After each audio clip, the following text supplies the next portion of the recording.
Good morning all of you. Class 7 कक्षा 7 हिंदी की पाठ्य पुस्तक है मैत्री। हमारी हिंदी की पाठ्य पुस्तक का क्या नाम है? मैत्री। आज हम पाठ 3 पढ़ेंगे। पाठ 3। पाठ 2 हमारे कंप्लीट हो गया है। उसके सभी क्वेश्चन आंसर या प्रश्न उत्तर हमने कर लिए हैं। आज पढ़ेंगे पाठ 3, स्वामी विवेकानंद। पाठ का क्या नाम है? स्वामी विवेकानंद। यह प्रस्तुत पाठ में स्वामी विवेकानंद जी की जीवन एवं उसके व्यक्तित्व की चर्चा की गई है। इस पाठ में स्वामी विवेकानंद जी के बारे में बताया गया है। अब हम पढ़ेंगे इसको। बालक नरेंद्र काशी विश्वनाथ मंदिर के परिसर में खेल रहा था। इनके बचपन का नाम है नरेंद्र।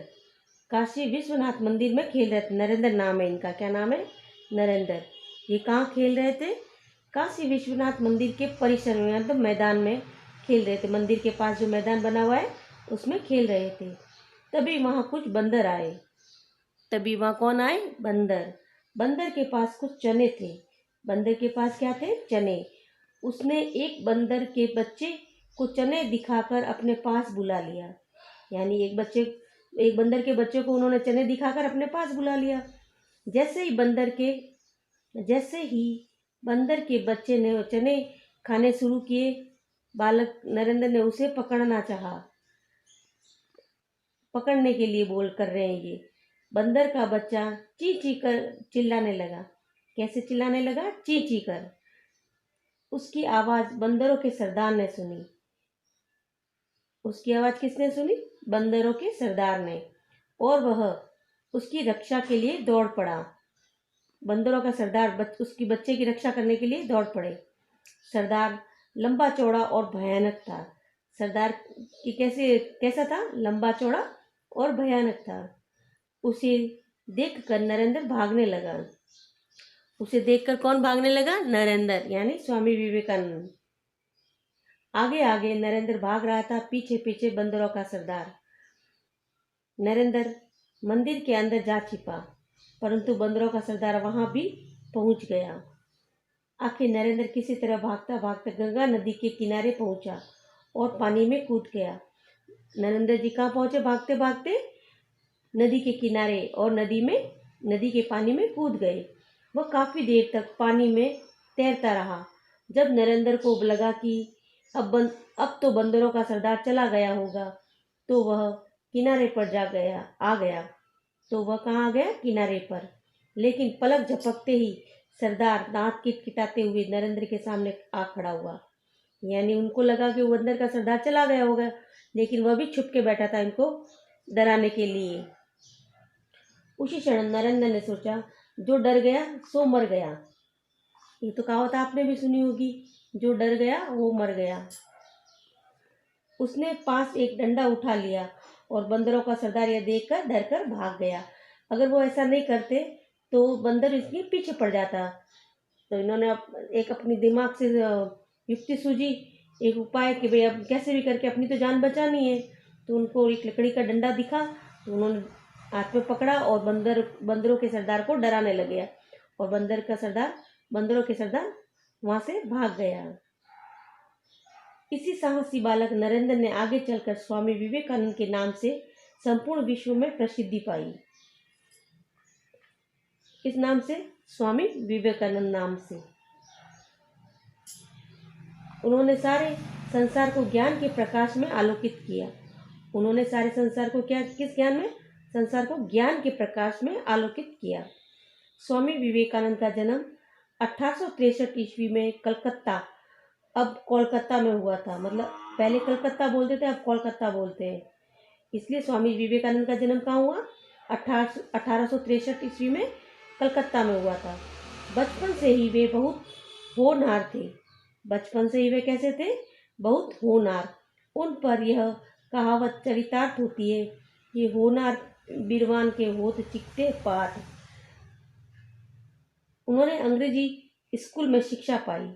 उन्होंने कौन सी स्कूल में शिक्षा पाई? अंग्रेजी स्कूल में।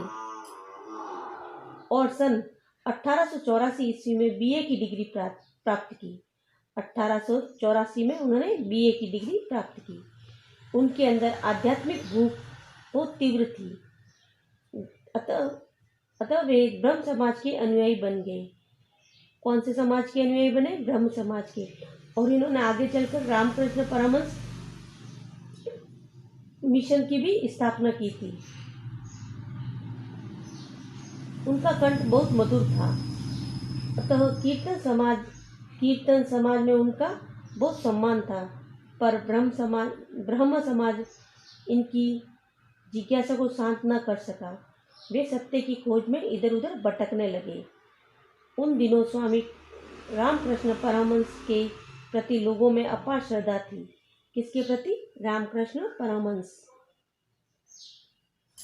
नवयुवक नरेंद्र नाथ ने भी उनके सत्संग से लाभ उठाना प्रारंभ कर दिया।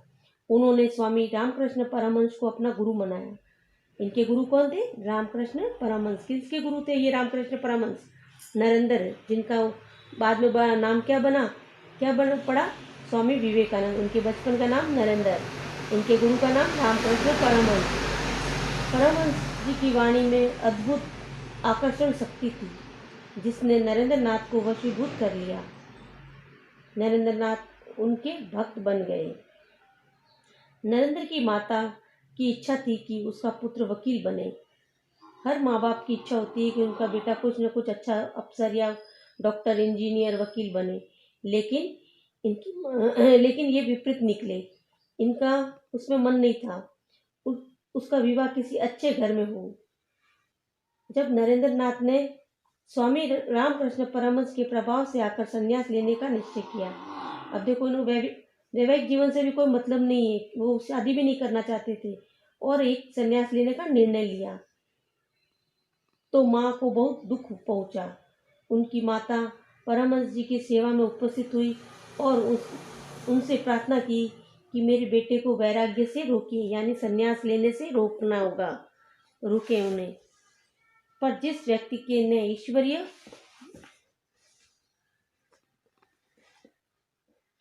ईश्वर प्रेम के आनंद का रस चख लिया हो, उसे सांसारिक आकर्षण अपनी ओर नहीं खींच सकते।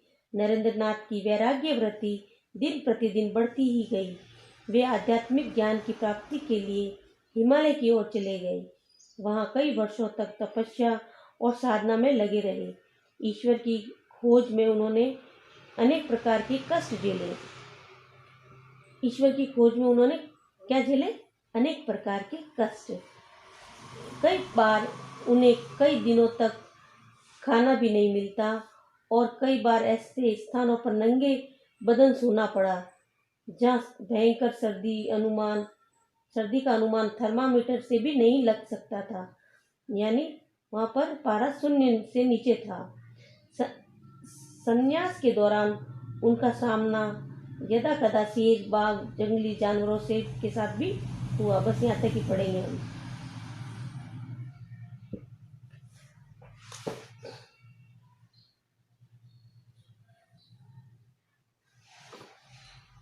आज हमने यहाँ तक ही पढ़ा है। इसके शब्दार्थ देखेंगे अब।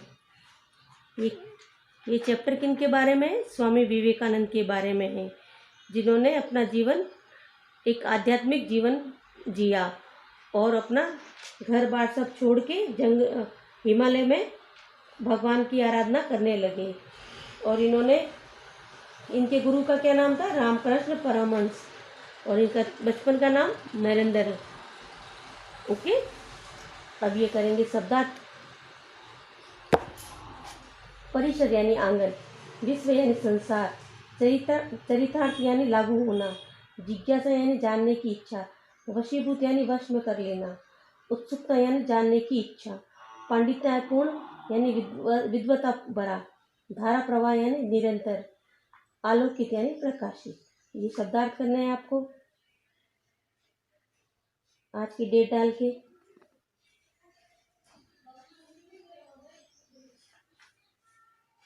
गृह कार्य लिख देना और फिर होमवर्क में ये करना है आपको, सही विकल्प पर राइट का निशान लगाइए। फर्स्ट, बालक खाली जगह काशी विश्वनाथ मंदिर के परिसर में खेल रहा था। कौन खेल रहा था? नरेंद्र, महेंद्र या सुरेंद्र? कौन खेल रहा था? नरेंद्र। यस, नरेंद्र पे टिक लगाओ। फिर दूसरा, तभी वहाँ कुछ आए। लोग आए, बंदर आए या कुत्ते आए? कौन आए थे वहाँ पर? बंदर। यस, बंदर पे राइट लगाओ। तीसरा है, स्वामी विवेकानंद का जन्म सन खाली जगह ईश्वर कलकत्ता में हुआ था। कब हुआ था? 1862 में, 1861 में या 1863 में? 1863 में। फिर चौथा है, वे खाली जगह की खोज में इधर उधर भटकने लगे। सत्य की खोज में, गुरु की खोज में या ब्रह्म की खोज में? किसकी खोज में? सत्य की खोज में। पहले में आएगा नरेंद्र, दूसरे में आएगा बंदर, तीसरे में आएगा 1863 और चौथे में आएगा सत्य। वापस सुन लो। पहले राइट रॉन्ग में पहला अ भरोगे, दूसरे में ब भरोगे, तीसरे में स भरोगे और चौथे में वापस अ भरोगे। ओके, ये आपका होमवर्क है आज की तारीख में। फिर एक रिक्त स्थानों की पूर्ति कीजिए, ये भी आपका होमवर्क है। पहला, बालक नरेंद्र किसी तरह भागता भागता खाली जगह किनारे पहुंचा। इसमें आएगा नदी। क्या आएगा? नदी। फिर दूसरा, स्वामी जी का रूप बड़ा ही खाली जगह एवं भव्य था। स्वामी जी का रूप बड़ा खाली जगह एवं खाली जगह था। यानी स्वामी जी का रूप बड़ा ही सुंदर एवं भव्य था। क्या लिखोगे? सुंदर एवं भव्य। तीसरा है, नरेंद्र खाली जगह की खोज में इधर उधर भटकने लगा। यानी इसमें क्या आएगा? खाली जगह में सत्य। चौथा है, खाली जगह से उतरकर उन्होंने सारे देश का भ्रमण किया। कहाँ से उतरकर? पहाड़ से उतरकर। क्या लिखोगे? पहाड़। फिर है फिफ्थ है, खाली जगह के कारण स्वामी विवेकानंद सब कष्टों को झेल गए। संतोष व्रती। क्या लिखोगे? संतोष व्रती। नदी पहली खाली जगह में, दूसरी खाली जगह में भव्य, सुंदर और भव्य, तीसरी में सत्य, चौथे में पहाड़ और पांचवी में संतोष व्रती। ये भी आपका होमवर्क है।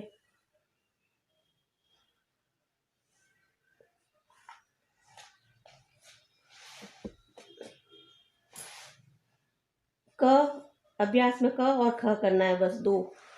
और फिर शब्द बोध में क करना है आपको। निम्नलिखित शब्दों के लिंग बदलिए। अगर स्त्रीलिंग दिया हुआ है तो पुल्लिंग करना है, पुल्लिंग दिया हुआ तो स्त्रीलिंग करना है आपको। निम्नलिखित शब्दों के लिंग बदलिए। पहला है पंडित, पंडितानी भी होता है, पंडिताइन भी होता है ना।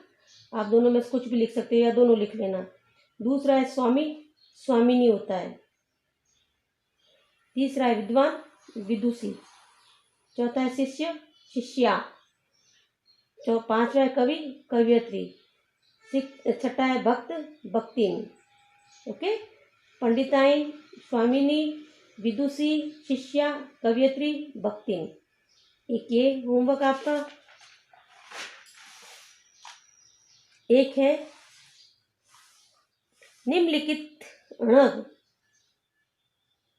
निम्नलिखित मुहावरा का अर्थ स्पष्ट करते हुए वाक्य में प्रयोग कीजिए। अब इनके मुहावरे दे रखे हैं, उनका अर्थ लिखकर आपको एक लाइन लिखनी है। अपने मन से भी लिख सकते हो, आप बड़ी क्लास हो, जरूरी नहीं जो मैं बोल रही हूँ वही लिखो, आप अपने मन से भी लिख सकते हो, बना सकते हो लाइन। वशीभूत करना, इसका अर्थ होता है अधीन करना, वश में करना, मुग्ध मोहित होना या सम्मोहित होना, कुछ भी अर्थ लिख सकते हो आप। फिर ये लाइन आप अपने मन से लिख सकते हो। मैंने लिखी है, वह उसकी कला देखकर वशीभूत हो गया। दूसरा है लट्टू होना, मोहित होना। सीता जी स्वयंवर में राम जी पर लट्टू हो गए थे। सीता जी स्वयंवर में राम जी पर लट्टू हो गई थी। तीसरा है खिल्ली उड़ाना, हंसी करना। क्या करना? हंसी करना। आजकल बच्चे एक दूसरे की खिल्ली उड़ाते हैं, आप अपने मन से भी लाइन लिख सकते हो। चौथा है पलक झपकाना, यानी थोड़े समय में। अनिल ने पलक झपकते ही सभी मधुमक्खियों को उड़ा दिया। वापस सुन लो। वशीभूत करना, अधीन करना, लट्टू होना यानी मोहित होना, खिल्ली उड़ाना यानी हंसी करना, पलक झपकाना यानी थोड़े समय में, यानी कुछ ही क्षणों में। और वशीभूत करना यानी वह अपनी कला को देखकर वशीभूत हो गया। लट्टू होना, मोहित होना, सीता जी स्वयंवर में राम जी के लट्टू हो गए। खिल्ली उड़ाना यानी हंसी करना, आजकल बच्चे एक दूसरे की खिल्ली उड़ाते हैं। पलक झपकना, थोड़े समय में अनिल ने पलक झपकते ही सभी मधुमक्खियों को उड़ा दिया। ये भी आपका होमवर्क है। होमवर्क में मैंने आपको शब्दार्थ दिए, वापस सुन लो। शब्दार्थ दिए, अभ्यास में क और ख दिया और शब्द बोध में क और ण दिया। ओके, ये वर्क करके काम करके सोम और गुरुवार को आपको कॉपी चेक करवानी है।